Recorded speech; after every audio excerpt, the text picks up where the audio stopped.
E se eu te dissesse que Jesus passou quase 20 anos da vida dele completamente sumido dos registros oficiais da Bíblia? Entre os 12 e os 30 anos, a Escritura dá um salto gigantesco e só diz uma frase: e Jesus crescia em sabedoria, estatura e graça. Ponto. Mas e se esses 18 anos perdidos não foram perdidos coisa nenhuma? E se nesses anos Jesus viajou para longe de Nazaré, aprendeu com mestres secretos, enfrentou tentações que nunca foram contadas, dominou conhecimentos proibidos e até foi confundido com um deus pagão na Índia e no Egito? Pior, e se a igreja primitiva apagou tudo isso de propósito, porque revelaria um Jesus muito mais humano, muito mais revolucionário e muito mais perigoso do que o retrato oficial que conhecemos? Hoje você vai descobrir os anos proibidos de Jesus, o que aconteceu antes dos 30 anos. Uma investigação explosiva baseada em textos antigos, evangelhos rejeitados, lendas orientais e pistas que sobreviveram 2000 anos escondidas. Se você acha que já sabe tudo sobre Jesus, segura o fôlego, porque depois dessa série, você nunca mais vai olhar para o Nazareno do mesmo jeito. Aos 12 anos, Jesus humilha os doutores da lei no Templo de Jerusalém. Lucas 2, 46, 47 diz que todos ficavam maravilhados com a sua inteligência e as suas respostas. Mas logo depois, silêncio total. O que quase ninguém conta é que, segundo textos apócrifos como o Evangelho da Infância de Tomé, do século II, o menino Jesus já era temido. Ele moldava pássaros de barro e dava vida a eles. Amaldiçoava crianças que o irritavam e uma delas morreu na hora. Os anciãos de Nazaré teriam implorado a José: tire esse menino daqui antes que ele destrua nossa vila. Foi aí que começou a fuga. Registros essênios encontrados em Qumran falam de um mestre da justiça que chegou jovem à comunidade do Mar Morto por volta do ano 10 depois de Cristo. A descrição bate. Veio do norte, sabia as escrituras de cor, curava com as mãos e jejuava 40 dias no deserto.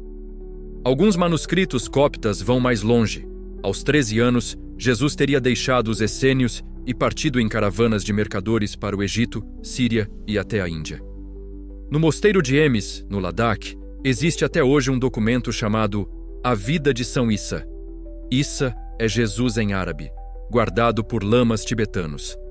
Ele narra a chegada de um jovem estrangeiro que discutia com brahmanes, rejeitava o sistema de castas e pregava um Deus único. Coincidência?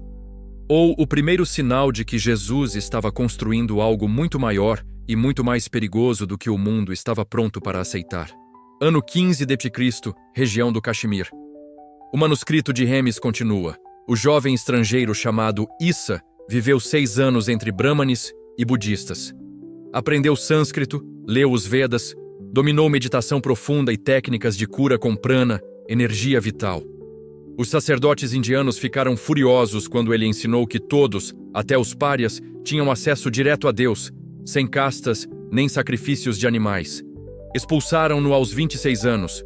Issa fugiu para o Himalaia, viveu em mosteiros, debateu com monges e deixou uma frase gravada em pedra que ainda existe em Lê. Eu vim para destruir os sacrifícios de sangue, e se não pararem, a ira do Criador cairá sobre vós. Depois desceu até Puri e Jagannath, onde foi acusado de heresia e quase morto. No retorno, passou pelo Afeganistão e Pérsia, estudando com magos zoroastrianos, os mesmos magos do Oriente que podem ter sido seus próprios mestres anos antes. Quando finalmente voltou à Judéia, aos 29 anos, Jesus já carregava um poder que ninguém entendia. Curas instantâneas, domínio da natureza, autoridade sobre demônios. Tudo isso era conhecimento estrangeiro, proibido pela lei judaica. Por isso, quando ele começou a pregar, os fariseus sussurravam: ele tem Belzebu. Na verdade, ele tinha algo muito pior para eles: a verdade que aprendeu fora das muralhas do templo. Ano 28 d.C., Jesus desembarca em Alexandria, a capital do conhecimento do mundo antigo. Segundo textos gnósticos coptas descobertos em Nag Hammadi, ele foi recebido secretamente pelos terapeutas, uma seita judia mística que vivia às margens do lago Mariut. Lá, dizem os manuscritos, Jesus passou quase 2 anos dentro da grande biblioteca e nos templos de Ísis e Serapis. Aprendeu os mistérios da ressurreição de Osíris, morte, 3 dias no túmulo, volta à vida, rituais de água viva, imposição de mãos e o uso de óleos sagrados para a cura. Um papiro do século XIII, chamado Evangelho dos Egípcios, registra que ele foi iniciado como hierofante e recebeu o título secreto Cristo Osíris. Quando voltou a Galiléia, aos 29 e 30 anos, não era mais o carpinteiro de Nazaré. Era um mestre completo, falava com autoridade de rabi, curava como sacerdote egípcio, multiplicava pães como os essênios, expulsava demônios como o mago persa e pregava amor universal como os budistas. Por isso, João Batista, ao vê-lo chegando, gritou: "Eis o Cordeiro de Deus." Ele reconheceu imediatamente. Aquele era o Issa que os essênios esperavam há décadas. Mas também por isso, os poderosos o temiam. Jesus carregava o poder de todos os grandes mestres do mundo em um só homem. Ano 70 d.C. Roma avança sobre Jerusalém. O templo cai. Com ele, morrem quase todos que conheceram Jesus pessoalmente. Os poucos que sobrevivem, Maria, mãe de Jesus, João, Maria Madalena, levam consigo os registros completos dos anos perdidos. Mas em 90-100 d.C., quando os evangelhos canônicos são escolhidos, o bispo Irineu de Lyon decreta: só 4 evangelhos, nada mais. Textos que falavam das viagens de Jesus ao Egito, Índia e Pérsia são declarados heréticos e queimados. O próprio Evangelho de Tomé, que continha frases como "Eu estive onde o sol nasce e onde se põe", foi enterrado em Nag Hammadi em 377 d.C., exatamente para escapar da Inquisição primitiva.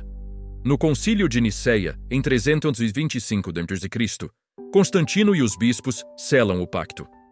Jesus será apresentado como 100% Deus desde o nascimento, sem fases de aprendizado, sem mestres humanos, sem dúvidas. Qualquer menção aos anos proibidos vira crime de heresia, punido com morte. Até hoje, os arquivos secretos do Vaticano guardam 37 metros lineares só de documentos marcados Issa, Índia, Egito, catalogados mas trancados. Em 1894, o explorador russo Nicholas Notovitch tentou publicar A Vida Desconhecida de Jesus, com base no manuscrito de Remes, e foi acusado de fraude pela Igreja, mesmo com fotos. Em 1950, o monge americano Robert Keeble morreu misteriosamente dias depois de anunciar que levaria cópias do mesmo texto ao Ocidente. A verdade é simples e aterrorizante. Se os anos proibidos viessem à tona, provariam que Jesus não nasceu sabendo tudo. Ele buscou, estudou, sofreu, cresceu. Ou seja, qualquer pessoa pode fazer o mesmo caminho, e isso destrói 2000 anos de monopólio religioso. Os anos proibidos não foram perdidos, foram escondidos. Porque um Jesus humano que se tornou divino é muito mais perigoso do que um Deus que fingiu ser humano. Você agora sabe, a pergunta final não é onde Jesus esteve, é: o que você vai fazer agora que sabe? Comenta aqui embaixo, eu sei dos anos proibidos, e marca aquele amigo que ainda acha que a Bíblia conta tudo. A semente foi plantada, que ela cresça, paz profunda e coragem. Você nunca mais será o mesmo.